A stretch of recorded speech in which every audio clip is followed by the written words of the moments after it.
And most people don't understand what an appraisal is, just like most people don't understand what a cutting process is. I don't want to delve a long time on the appraisals, but the cutting process on a colored stone in comparison to a diamond, switch grades or a little bit here. A diamond has an ideal cut. They know what the perfect cut is. There's some rethinking on that, but the reason they don't cut a perfect cut every time is because cutting that perfect cut typically wastes too much of the rough. So they cut the best they can out of that piece of rough. A colored stone doesn't have an ideal cut. There's no one way to say that this round, brilliant sapphire is the best cut we can get. There's no way of saying that because each piece of rough is a little bit different. It has to be oriented differently. There's so many things that you have to do different, and you as a cutter are the only one that can decide that. You have the technical expertise to look at it and say, I got to go this way with this to get the most, intensify the color as opposed to washing it out. If you don't do that, you can take a good piece of rough and you can ruin it very quick. Absolutely. And I'm sure you've done that time or two. You bet. You bet. It's got to be a process of experimentation and elimination. It's got to be a process of wasting a lot of rough. It's got to be a process of knowing what you're looking at, knowing how to grade that piece of rough, knowing whether it's natural or is it lab created. Has it been doctored? Has it been treated somehow? If it seems too good to be true, it probably is. And you're the one that winds up ultimately having to pass it down. If I don't have a document of provenance or saying this is an emerald from the Muso mine, I'm not going to put on there it's an emerald from the Muso mine, even if the customer tells me that so-and-so told me that when I bought it. If they don't put it in writing, it's not going to happen. Even GIA used to put in their grading reports that this stone has inclusions indicative of emeralds from the Muso mine. They stopped doing that. Really? They don't do that anymore. They will not place origin on a grading report. They won't even say it has inclusions indicative of that, because stones don't know country boundaries. And that's an important thing. But if you're going to represent a stone as something, you better have it in writing. And if they're indicating non-treated, then you should have that in writing, and you can pass that along, and that carries a higher price. And without having that statement in writing, it's not something that should be asserted. No, should not. Okay. Should not, because any appraiser worth their doing their job right will not pass that along unless there's a document along with it. I once had a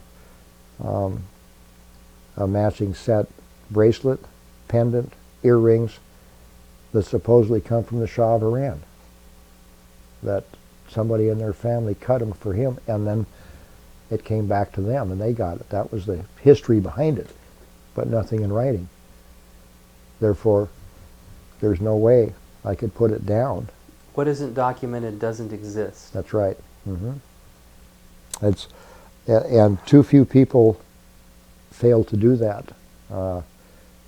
Otherwise it becomes a he said, she said, or whatever, and it's a non-entity. It doesn't work. A good example is a Tiffany piece. I've had well better than a dozen Tiffany pieces offered to me, to do appraisals on. I can't do one. Tiffany pieces have to go back to Tiffany. They will appraise them. They will not give an appraiser any information on the piece whatsoever. Wow. They offer a lifetime guarantee as long as it is an authentic Tiffany piece. They send it back to them. They will upgrade it, update it, whatever. That's because a Tiffany piece has to be replaced with a Tiffany piece. An insurance company cannot arbitrarily say that, well, we can replace this with 6-prong mounting, 14 karat, 18 karat gold mounting, and we can put a diamond in the same quality. Because Tiffany carries value. Van Cleef Arpels, any of those carries value. If it's designed by a famous cutter, somebody that's gained notoriety in the business from 150 years, whatever, that needs to be included, but it needs to be in writing. It needs to be stamped or authenticated. It can't just be said in the appraisal, well, the client told me this was a Tiffany piece. The insurance company's not obligated to do anything on that. If it is, in fact, if I could verify a Lalique, original Lalique piece, and it was stamped or it was somehow indicated that that's what this was, then it would take me many more hours of appraisal and many more dollars to do that, to authenticate it and be able to include it in the appraisal, because then it needs to be replaced with the same piece. But that can't be insured through your normal everyday insurance carrier. That would have to go through Lloyd's of London or Grubbs or one of those. It all comes down to documentation. You take Oregon sunstone. It's a very good example. There's sunstone feldspar found all over the world. Oregon sunstone is an historical source that has inclusions or trace elements in it that are indicative only to Oregon. You don't find it anyplace else. Therefore, it needs to be documented that this is in fact Oregon sunstone, and it needs to be stated an historical source. Whether you're having it appraised or just cutting a piece, you having that along with it and presenting it to an appraiser for a future appraisal directs the insurance company what they have to replace. Otherwise, they can replace with anything they want. If you have a technique for doing something and you've noted or numbered the stone, laser inscribed it, whatever you can do to where that stone is readily identifiable as having come from you, the insurance company is obligated to go back to you as a main source, as a custom designer or custom cutter. If you gain notoriety or your pieces start to bring more value because you as a cutter have done this particular style or piece, then that can also bring more value and allow you to, but ultimately it forces the insurance company to come back to you. In the manner that we were talking about with Tiffany's. Mm-hmm. Yes. If I put on my appraisal that an item was custom designed by such and such a piece, or such and such a person, then the insurance company is obligated to go back to, as long as that person is still in business, and have that piece designed again. The value, like any insurance company, they would come back to you and say, John, we need this cut again. What can we do it for? Are you going to charge the insurance company full retail value? Possibly, possibly not. To get the business, do it again and replace it, they will negotiate. They're very strong negotiators. In fact, I don't know if it's little known, the personal property writers in the insurance industry subsidizes the automobile side of the industry. That's how much money they make off of it. Wow. They would come back and say, we need this, now what can we buy it for? What can we do it for? That's why jewelry stores love insurance replacements. They negotiate. It's quick dollars in and out the door. You get to do it again. Your name is back out there not only with the client but with the insurance company. It serves many more folds than just replacing that one piece, maybe even at a discounted price.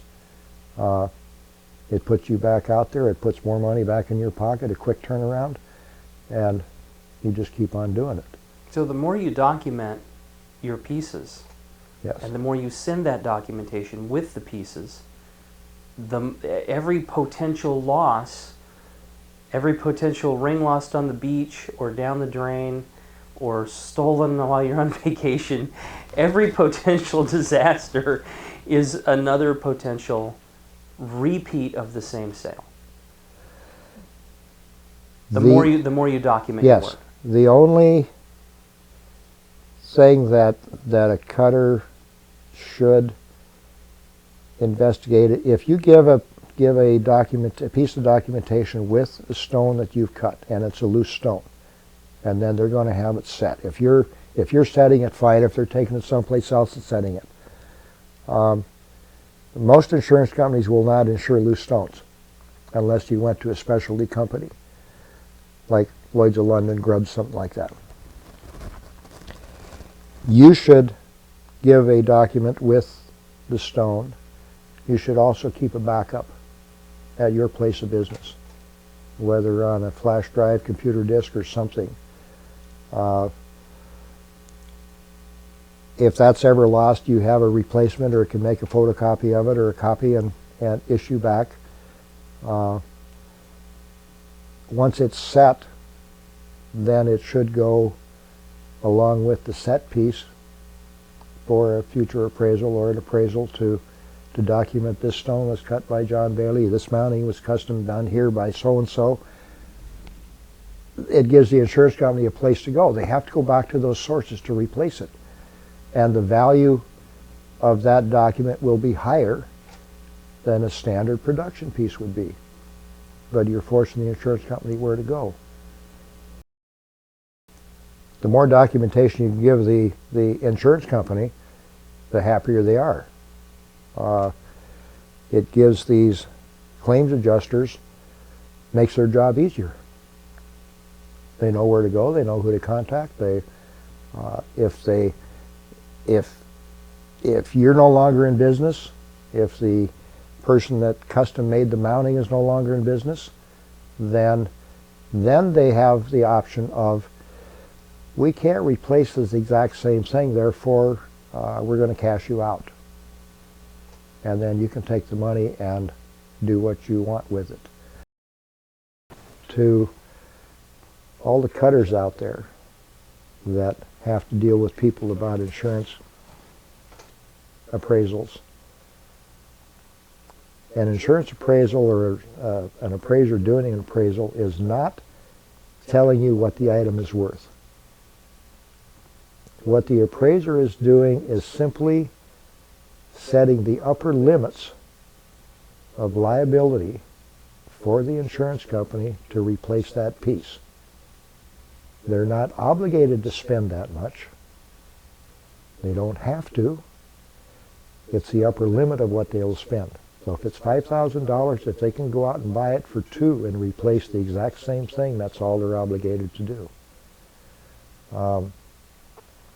Most clients that I deal with, and I think probably most cutters out there, don't have first-hand knowledge with appraisals. They don't understand what it is, how it works. The jewelry industry, or diamonds and colored stones, fluctuates just like the stock market does. They go up and down. If I do one for $10,000 today, that doesn't mean 5 years from now it's going to be $12,000 or $15,000. If the market is down, just like the stock market, It could be 4,000. It could be 3,500 because of a down market. That doesn't mean that your item is worth any less. It simply means it costs less at that point in time to replace it. Just like a house. Just like a house. And if they would listen to that part very close, it sets the upper limit of their liability. That's it. It's not telling them what it's worth. There's a different appraisal for every conceivable situation you can think of. The most common is retail replacement or approximate replacement value. If it goes into an estate item, then I did a watch, a Longines watch that Al Gilbertson down in Albany had appraised just a couple of years before this for $6,000 for retail insurance replacement. The lady got it through the state and needed to have it appraised for estate purposes for taxes. By the time I got done with it, after talking to Al and getting the take on what type of appraisal this was, for estate purposes it wound up being $900 as opposed to $6,000. Huge difference. But then the $900 appraisal cost more than the appraisal for the $6,000 retail replacement because I had to do research on the smaller value to determine what it was. It's not something you can just sit down and put a value on. That took research. So, if they're cutting a stone that requires research and is not cut and dried, an appraisal for that piece or one of a kind or that custom piece is going to be higher. It's going to take, because it takes the appraiser more time to do that piece, just like it would take you more time to cut a custom piece. Right. Therefore, it costs more.